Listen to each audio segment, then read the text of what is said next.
In case you haven't already noticed, all of my recent videos have a disruptive and maybe even ominous undertone to them because they're each meant to gear you up to face the unexpected and to maintain the power of your consciousness, especially amid the most unforeseeable of circumstances.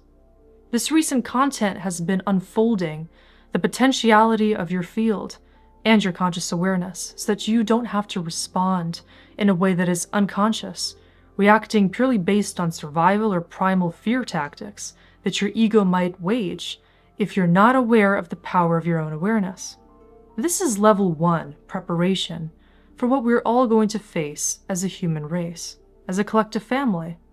that is inevitably going to undergo these sorts of massive changes because that is simply inevitable for us. In some way, we can look at the collective family as operating within a cosmic clock of consciousness. And aeon after aeon of time, there's certain predictable changes and trends that unfold collectively, as our entire collective organism and consciousness is going through different phases.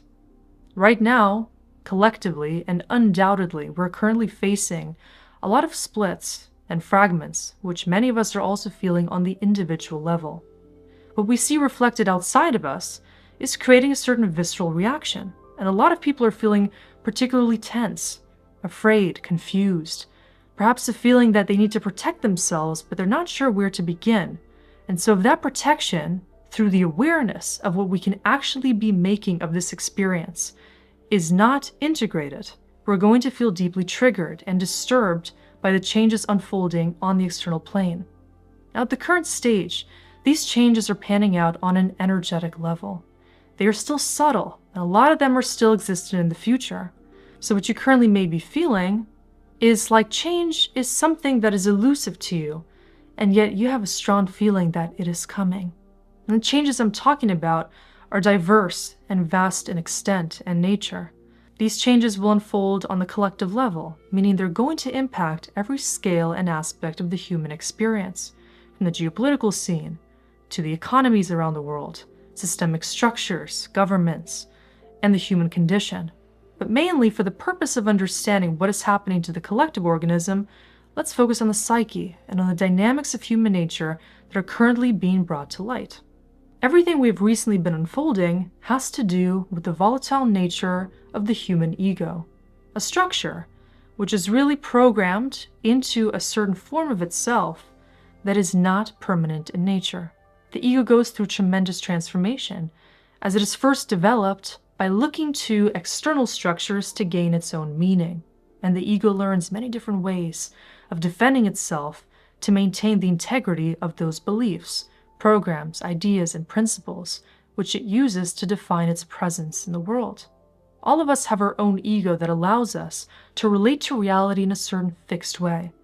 And yet what many people globally are experiencing right now is their ego being brought into question. But we're realizing due to different external programs that might seem to be attacking our ego, or troubling relationships, different patterns, subconscious beliefs, and other problematic aspects of our psyche that are being illuminated, is that our ego is fallible in nature. It is not perfect, and it can be easily corrupted due to any external tendencies that challenge the ego's unstable ways. The ego is essentially made for transmutation and transfiguration, because whenever you deal with some unprecedented event in your life, the first thing that happens is you shatter the ego structure as it knows itself. What begins to happen is the ego's very sense of rigid fixedness is brought into question, and you start to relate to yourself in a way of greater fluidity simply because when you lose control of your ego, you start to see that it is entirely malleable in nature, and that is the very purpose of the human experience. What does it take for us to learn to see ourselves in a fluid manner and to approach reality not with rigidity and fear, but flexibility, openness, and adaptability? What does it take for us to embrace our true soul's essence as a fluid aspect of source consciousness, reflective of endless possibilities and the opportunity to create flow and alignment without necessarily needing to first push that flow into an unwarranted direction that creates disruption, interference, and moving in the direction that actually pushes us away from our own souls. We all have an important choice, which is, are we going to adopt flow, flexibility, and the natural fluidity of our true self? Or are we going to require that life challenges us in order to force us into this inevitable state of flow? Because the first thing that happens when we're met with undesirable situations is we have to surrender to them. Whenever the unforeseeable happens, especially tragedies, difficulties, cataclysms, and events that force us into a position of even feeling like a victim, is we are immensely humbled. We are brought into a state in which everything is brought into question, including the value of our existence. We start to see ourselves and the preciousness of our life because we're reevaluating whether we even saw that preciousness to begin with. When we're forced to contend with the nature of our decisions in the present moment due to certain constraints that come into our field, whether that is health, timing, our finances, or something else that requires us to be much more aware of the value of our choices, we start to understand the importance of each of them, and that is what produces an expansion of consciousness. What we're currently dealing with collectively is a lot of these splits that are being perpetuated because human beings are just not seeing what it takes to maintain consciousness on a collective level. We have reached the critical mass as a human race, and as such, the collective pain body currently is heightened. There's a concentration of unhealed aspects, and as a collective organism, Mother Earth is in pain. A lot of people are suffering. Earth is crying for attention, for the reconciliation of certain values and aspects that need to be healed through deeper empathy, consideration of core values, and the return to human-centric values that bring us back to the heart and to the nature of true love. However, on the collective consciousness scale, what the ego seems to be going through right now is a shattering of all of the illusions that put us in this dire position of need in the first place. What caused us to deviate so much from that set point of alignment, of neutrality, peace, love, and unification? There are a myriad of collective programs, archetypes, themes, and energetic interferences which are now being brought to light, which each lead to this impulsive wave of information that comes through and breeds even more duality before that duality has the opportunity to be healed. What's currently happening on the collective scale are a multitude of flare-ups, different issues and conflicts and concerns coming up that are leading to pain and suffering among human beings. And yet each time one of these flare-ups occurs, humans are asked to see that each of these flare-ups is a call for attention, healing, and deeper empathy to allow for true integration to ensue. All conflicts currently unfolding on a global scale are opportunities for us to meet the needs of all of us and ourselves as units of consciousness, invariably seeking unification. Unless we see that there is currently a call to humanity emanating naturally due to all of the disruption unfolding around the world, we're going to be sucked into even more personal duality, which is going to force us into that need to create reconciliation. Now you might wonder, is every single human being going to be affected by this inevitable change or this kind of narcissistic collapse that the collective consciousness is going through? Because that is what this energy resembles. If you currently are associating with your ego and your ego alone, then you might think that everything that is panning out on planet Earth is perfectly in alignment with the core agenda of the ego itself. What you might feel the need to do is to dismiss any need for change. You might feel that everything is playing out perfectly in your life. But unless you already feel like you are free from unnecessary attachment, you are perfectly happy and content with your true self, and you live in a self-sustaining fashion, perhaps you have a homestead, you live in a natural environment, you're surrounded with friends, family, and loved ones, and you feel that you will be okay regardless of what comes your way, you will likely be affected by the changes to come. Unless you feel that you already are living in alignment with your soul, there are going to be certain changes that challenge you and your inner stability, forcing you to make certain changes so that you indeed achieve it.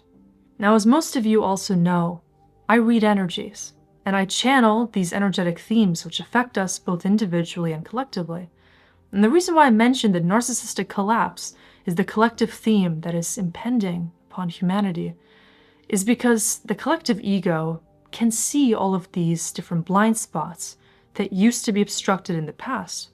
Human beings are already aware of the issues that have been created to wage deeper splits and duality that is creating suffering and more disunity on the collective and individual levels.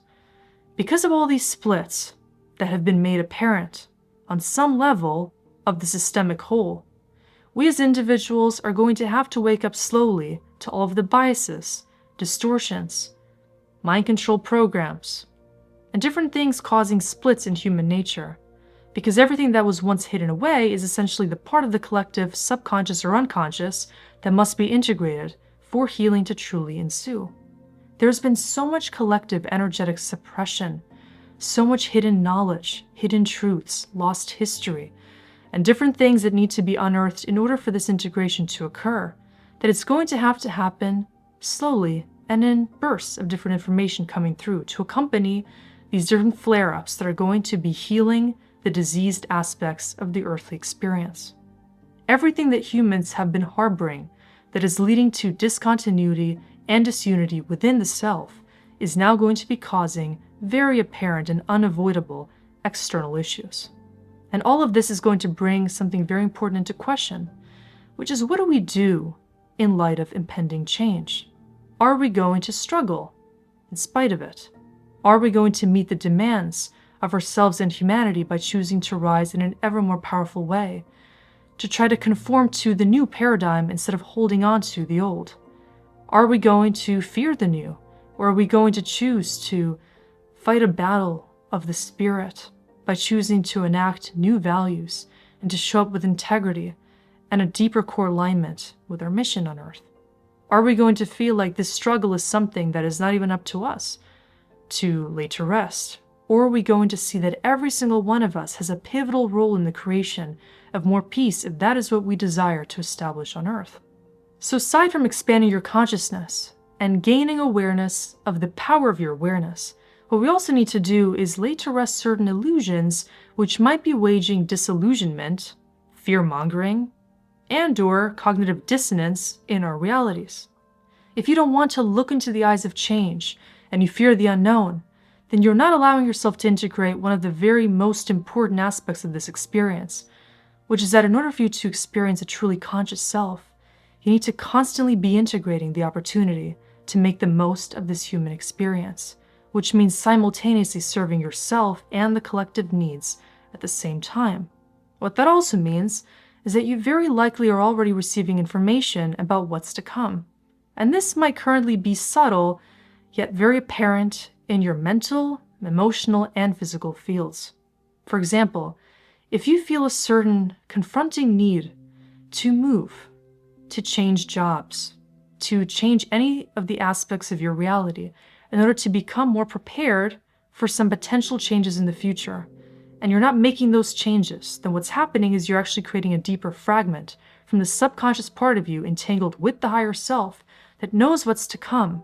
and yet that wants to stay elusive, because you currently don't trust that higher intelligence you already have access to. What we're also called to do is to establish stronger mental principles that create a resolute inner nature within all of us, so that whatever comes our way, we are prepared to deal with. This means that we're not choosing to fear the unknown or set up defense mechanisms to not address the possibilities that might end up unfolding in our future, but to see all of them as viable opportunities which are needed in order for us to achieve the necessary evolutionary change. In order for us to deal with the fear of the unknown, we need to start to see that we need to choose highest alignment, first of all. The frequency that we choose to embody is going to establish a certain pathway of either alignment, heart-centered living, and an experience in which we are not afraid because we trust our hearts and souls and the intuitive calling that's going to come in to guide us into the pathway of least resistance, so that we don't even need to entertain those lower frequency outcomes in which fear dictates the way instead of love. In order to prepare for the unpredictable, we need not predict the future. We just need to begin laying the template for the future that we want to experience. And it's quite likely that you already feel the need to make certain changes happen. You might feel a need or an urge to be more action-oriented, to stop procrastinating, or to start planning in different ways where you're thinking ahead of the game. And actually, this is a way of bringing yourself into deeper alignment with your higher self. It's already telling you the higher dimensional experience is what you can start to cultivate in the here and now by choosing not to think in terms of linear time, but more in terms of the energetic themes which are calling you to continue your evolution. If you were to approach change, earthly matters, and collective climactic moments with fear, then what's going to activate is actually the primal survival tactic rooted in your lower chakra system. This is going to wage that internal war and make you feel that you need to stock up, prepare, and become very afraid of everything that might happen unless you are holding that fear as a defensive tactic. What's being advised, on the contrary, on an energetic level, is to choose to expand and to rise into your heart space and your upper chakra system so that you're seeing change as more of a multidimensional opportunity for you to become your multidimensional self. What this might entail is that instead of stocking up, fearing, and fighting against the possibility of what might happen in your future, you choose to evolve into a lighter, freer version of you, because in many ways that is the optimal survival strategy. Instead of choosing to survive in a way that creates inbuilt opposition against reality yourself, you choose to depolarize and to see that the optimal strategy is one in which you are not constantly strategizing through your lower self,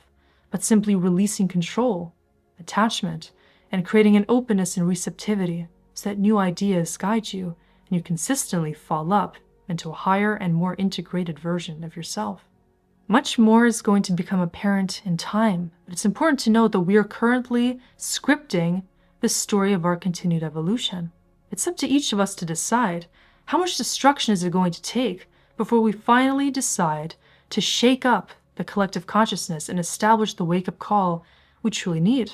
This means that whatever you're currently harboring that's creating cognitive dissonance, disillusionment, suppression of emotions, or your true purpose can be discovered by you in the here and now without needing to call for different destructive mechanisms, which might come in through the culmination of events that urge you to become that higher self. Now, the same outcome is going to come through ultimately. We all have the same final destination. We're ultimately moving away from this disruptive, egoic state of being into a more non-dual, highly present, and meta-aware state of being in which we are this omniscient observer of the whole experience, and we're choosing not to polarize and dance through more duality, but instead to invite in eternity through our ability to come into deeper alignment with consciousness itself. And so what does it take for you to establish that positioning within your field in the here and now? Perhaps that alone might change your future, your ability to align with the highest outcomes instead of constantly trying to avoid or steer towards the lower ones because you're not trusting of your ability to discern and to act in a way of true integrity towards your soul. Each of us has a choice, and the collective does as well. And that is what is currently being brought to light. We must choose to act in a way of our sovereignty being embraced, and choosing not to prepare for malicious attacks against our true selves, but to see that the mirror of consciousness is providing a more powerful opportunity right now for us to show up as the most powerful versions of ourselves that we can be. And that is allowing us to likewise embrace what we need to embody to become better partners, better teachers, better family members, and better citizens and stewards of consciousness, so that we can bring about the changes we want to see in the world, which you are currently being called to think deeply about and to feel into what you want to embody more deeply, so you can start to participate in this collective movement of awakening without needing to wait for that awakening to dawn upon you in a less agreeable kind of a manner.